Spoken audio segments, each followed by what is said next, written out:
Rose Scoville's story doesn't start here, in tech gear and running shoes.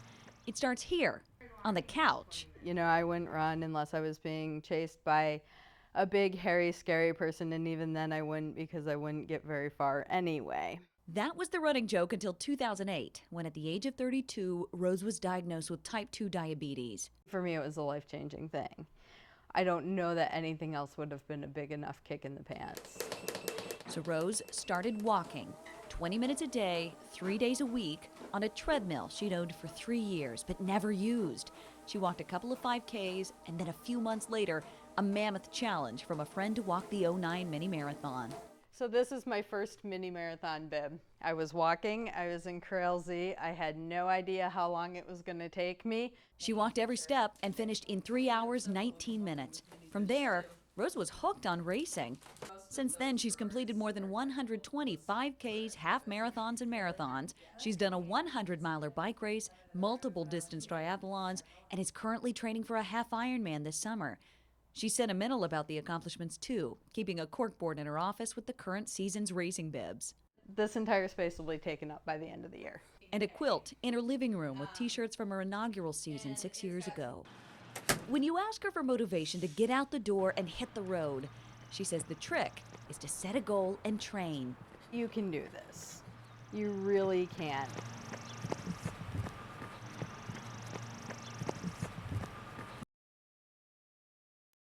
My favorite part of playing chess is that you get to take all the energy out of the day into going better. I'm a novice. I learned the game. I like the game, but I learned it specifically for this event.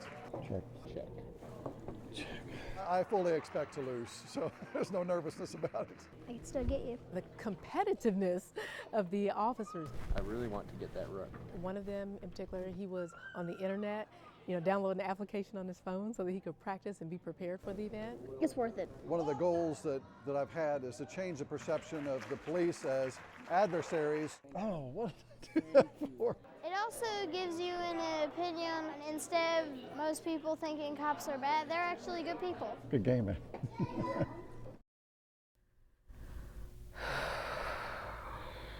21-year-old Anna Jones takes a deep breath as she prepares to talk about her son, Derek. We always ended our conversations with, "I love you," so it was like, "I love you, Mommy."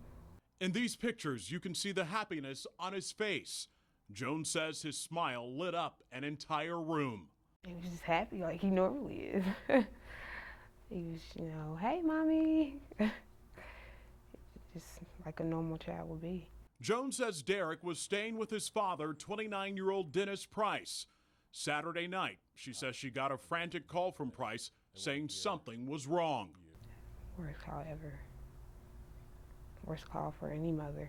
He just told me that Derek had gotten into some pills. I didn't think it was going to be like that. And court documents reveal the little boy suffered a number of blunt force traumatic injuries over his entire body. Investigators say Price admitted to repeatedly whipping and punching his son and giving him ibuprofen to help reduce swelling to his face. That's what frustrates me, that you would actually sit there and lie to my face about my baby. Derek died Saturday night at IU Methodist Hospital. It felt like I lost my life. Jones says she's leaning on faith and her family to get her through this tough time. Life is valuable. Cherish the people around you while you still can, because once they're gone, there's no coming back. Last night, sometime in the middle of the night, somebody came up here and vandalized 5 of our vehicles, one of those being mine. Brian Raftery works at the Salvation Army Rehabilitation Center. He says 3 tires on his car were slashed. I was a little upset at first, but one of my friends was generous enough. He runs a body shop, and he had 4 tires that just so happened to be the size that I needed. While we were there, a maintenance worker was replacing 2 tires on this van, but that was just part of the damage. The glass on the center's thrift store was shattered too. We don't know who did it, why they did it. Danny Willis is the director of operations for the rehabilitation center. He says the crime hit them at a time when the organization is in need of financial support. It's hard to keep these doors open right now. So, added expenses like this, they really hurt us. But Willis says the organization goes out of its way to help the community. We got black with orange. And just this weekend, that's what they did. They teamed up with several organizations to help kids in Fountain Square go back to school. At the Saturday event, the Salvation Army gave away 500 backpacks filled with school supplies. All we do is help the community. We have no reason to harm anyone. Raftery says the crime is not going to stop them from helping. It's unfortunate, but God's with us, shows his favor, and really I feel sorry for the individual that did it.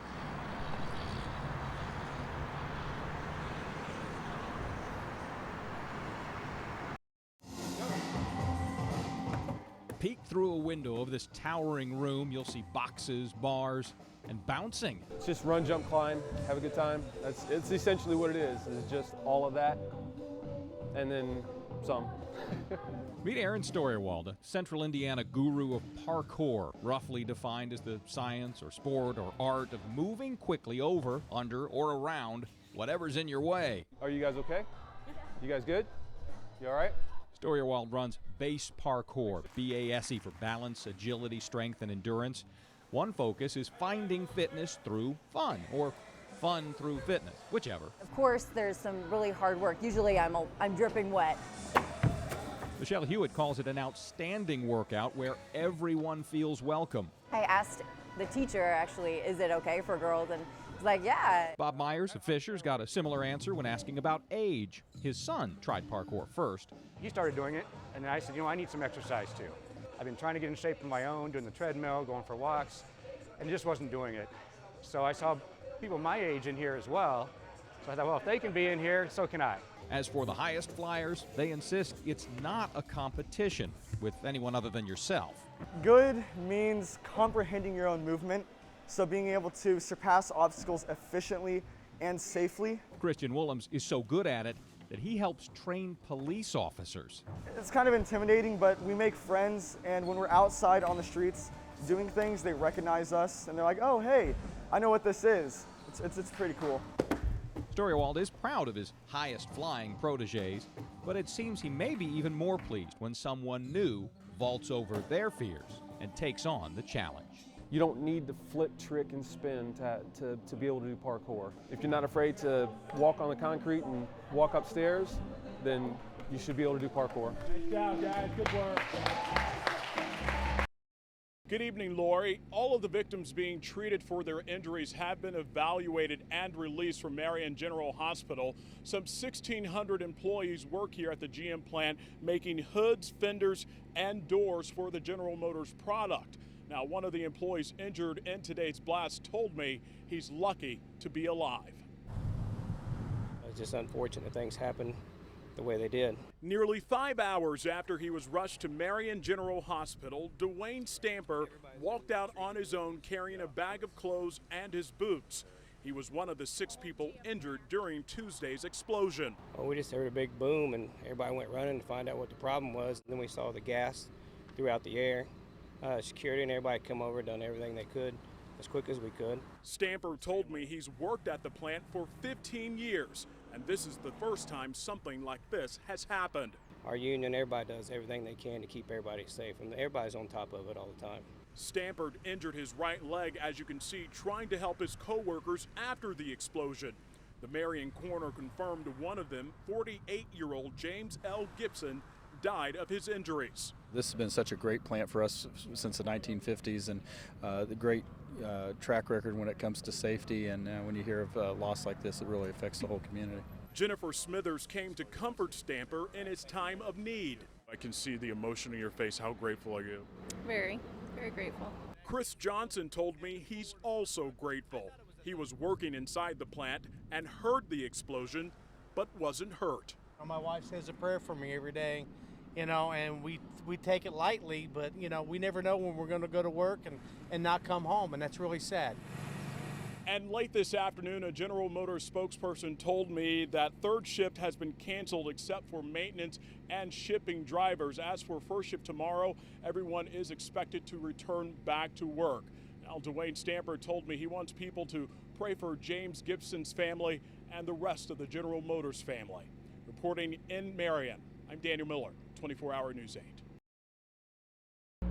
And this is one of the blue glow sticks that was used at tonight's vigil. The vice president of the FOP, Rick Snyder, said, "You and I have to help Officer Wren's life and death stand for something." Reporting live tonight in Fountain Square, I'm Daniel Miller, 24-Hour News 8.